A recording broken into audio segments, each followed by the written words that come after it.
Ruby Finds a Worry, written and illustrated by Percival. Ruby finds a worry.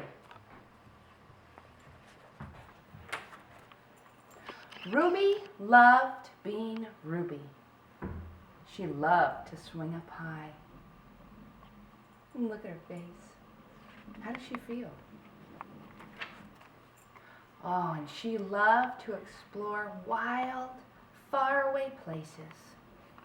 Sometimes she even went all the way to the very bottom of the garden. Ruby was perfectly happy until one day she discovered a worry. It wasn't a very big worry. Notice her face, how her eyebrows have changed.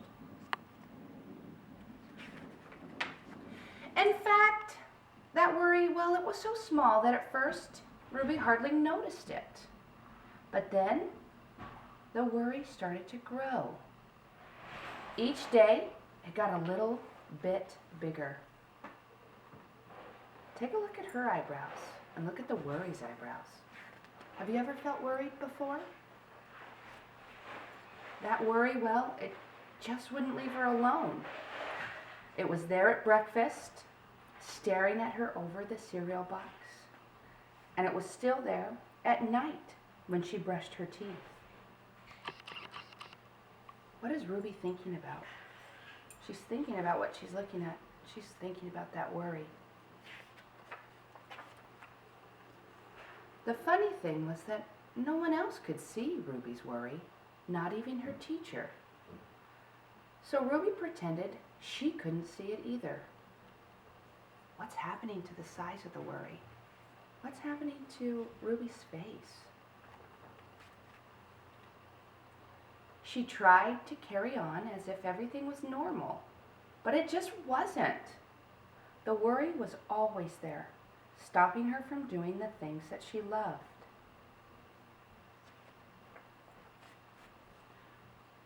Ruby wondered if the worry would ever go away. What if it didn't? What if it stayed with her forever? Ruby didn't realize it, but she was doing the worst thing you can ever do with a worry. She was worrying about it. And now the worry was enormous.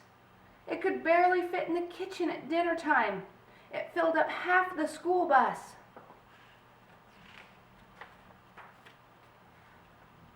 And it took up whole rows at the movie theater.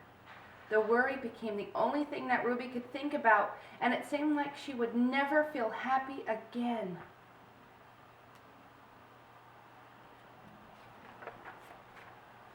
Then one day something unexpected happened.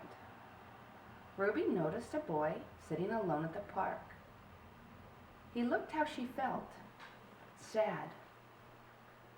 And then she noticed something else, something hovering next to him. Could it be a worry? It was! Ruby realized that she wasn't the only person with a worry after all. Other people had them too. She asked the boy what was on his mind, and as he told her, the strangest thing happened. His worry began to shrink.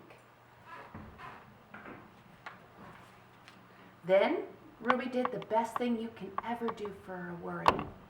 She talked about it. As the words tumbled out, Ruby's worry began to shrink until it was barely there at all. Soon, both of their worries were gone. What did they do? They talked about their worries. What happened? They got smaller and smaller. Finally, Ruby felt like herself again. Of course, that wasn't the last time she ever had a worry. Everyone gets them from time to time. But now that she knew how to get rid of them, they never hung around for long. Do you have a worry? Remember what Ruby said. Talking about a worry is one of the best ways to help them shrink. Everybody has worries from time to time. Talk about them with somebody you love. Thank you.